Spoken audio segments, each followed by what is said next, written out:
रविंद्र पाटीदार जी। राधे राधे। गुरुदेव राधे राधे, आपके चरणों में कोटि कोटि प्रणाम। महाराज जी, मैं भारत सरकार के रक्षा मंत्रालय में एक वैज्ञानिक पद पर पदस्थ हूँ। महाराज जी, मेरा एक प्रश्न था कि दान किसे कहते हैं, दान लेने और देने योग्य कौन है, ये किस रूप में तन मन देखो, सही माने में दान है आवश्यकता की पूर्ति करना। जैसे कोई भूखा आदमी है, उसे भोजन की जरूरत है, अब उसे अन्न दान करो, उसे पवा दो। कोई बीमार आदमी है, उसे औषधि की जरूरत है।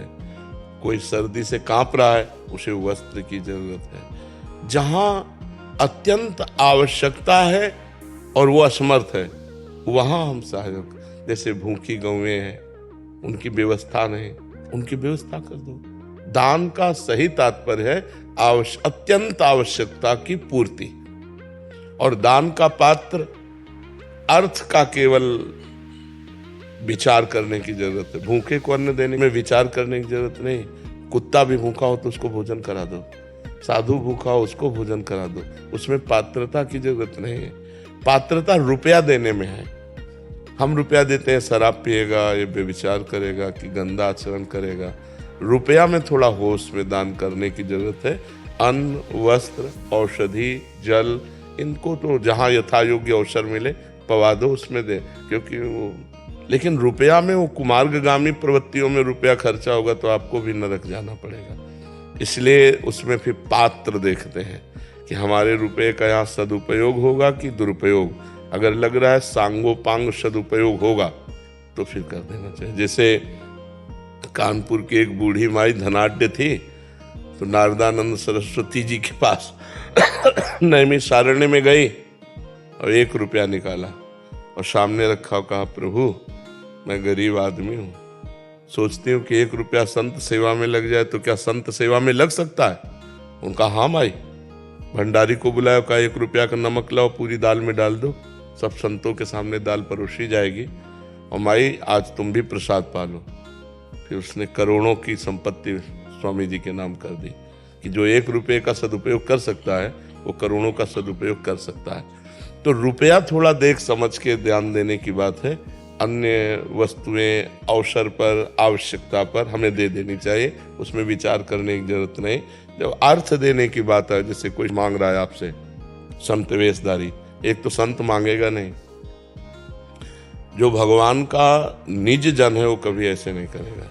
ये हम तुम्हें पक्की बात बता देते हैं। जो कहावे मुआर दासा, करे तुच्छ नरन के आशा, तो कहो कहाँ रहा विश्वासा।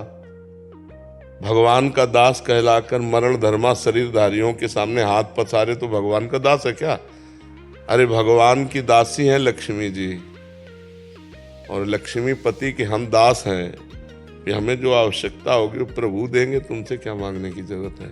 तो भगवान का भक्त या कोई संत या सन्यासी, मुझे तो नहीं लगता जो असलियत में सतमार्ग में चलता है, उसका लक्ष्य तो भगवान है, तत्व ज्ञान है। वो रुपया के लिए, ना औषधि के लिए, ना यात्रा के लिए पैसा मांगेगा नहीं।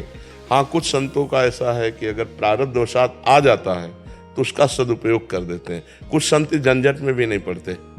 लेकिन अगर कोई वेशधारी आपसे रुपया मांग रहा है कि हमें तीर्थ यात्रा के लिए या यज्ञ कराने के लिए या इसके, तो आप स्वतंत्र हैं ना कहने में। बिल्कुल डरिएगा नहीं कि हमारा कुछ अहित हो सकता है, कुछ नहीं अहित हो सकता, हमारी श्रद्धा नहीं, हम नहीं देंगे। बिल्कुल साफ रहना चाहिए इसमें। महाराज पानी पीना हो पानी पी लो, भोजन करना हो भोजन पा लो, इसके आगे हमारी श्रद्धा नहीं है। अगर आपकी श्रद्धा दिखाई दे रही कि वास्तविक यज्ञ होने जा रही, आपको पता है, उनका परिचय है, तो जो बने तन मन धन सहयोग कर देना चाहिए। मतलब उसमें जानबूझ करके ही दिया जा सकता है, अनजाने में धन नहीं दिया जा सकता कि हमारे धन का दुरुपयोग होगा तो फिर उसमें सदगति बिगड़ जाएगी। ऐसों के पास भजन बल नहीं होता, ऐसों के पास भजन बल नहीं होता जो पैसा मांगते घूमते हैं, और जिनके पास भजन बल होता है वो किसी को शाप देते भी नहीं है, और अगर शाप दे दिए तो भगवान से मिला देते हैं। मुनिनकर क्रोधो मुक्ति दाता, नारद जी ने यमलार्जुन को शाप दिया, भगवान से मिला दिया। अगर भजनानंदी महात्मा तुम्हें दंड दे दे तो भगवान की प्राप्ति करा देगा। भजनानंदी महात्मा कभी पैसा नहीं मांगेगा। पैसा मांगने वाला कभी भगवान का भरोसा नहीं रखता। ऐसों के पास वो होता नहीं है जो सांप देते हैं, जो सांप की धमकी देते हैं उनके पास कुछ होता नहीं, और जिनके पास होता है वो सांप देते नहीं हैं, क्योंकि सब में वो भगवान को देखते हैं, अपने भगवान को सांप देंगे क्या। और अगर कभी दंड विधान के अनुसार कर भी दिया तो भगवत प्राप्ति करा देते हैं। मुनिन का क्रोध हो मुक्ति दातार, मोक्ष पद प्रदान करने वाला होता है। गुरुदेव इसमें तन के दान को वरीयता दी गई है। तन मन धन, तो तन पहले आता है, तो क्या तन को वरीयता दी नहीं, आवश्यकता। हाँ, अब जैसे कोई गिरा हुआ आदमी पड़ा हुआ है, अब वहां तुम रुपया फेंक के चले जाओ तो वो किसी काम का नहीं, जरूरत है उस समय तुम्हारे तन की। अब कोई आदमी बहुत डिस्टर्ब है, अब उस समय शरीर से पास बैठे रहने की जरूरत नहीं, मानसिकता लगाओ, मन लगाओ कि इसकी ये डिस्टर्ब स्थिति को हम कैसे संभाल सकते हैं, हंसा के, बुला के, खिला के, औषधि से कैसे कैसे। और अब वो जरूरत है औषधि की, तो शरीर और मन से काम नहीं चलेगा, अब धन से काम चलेगा। वो औषधि ला के उसको दो।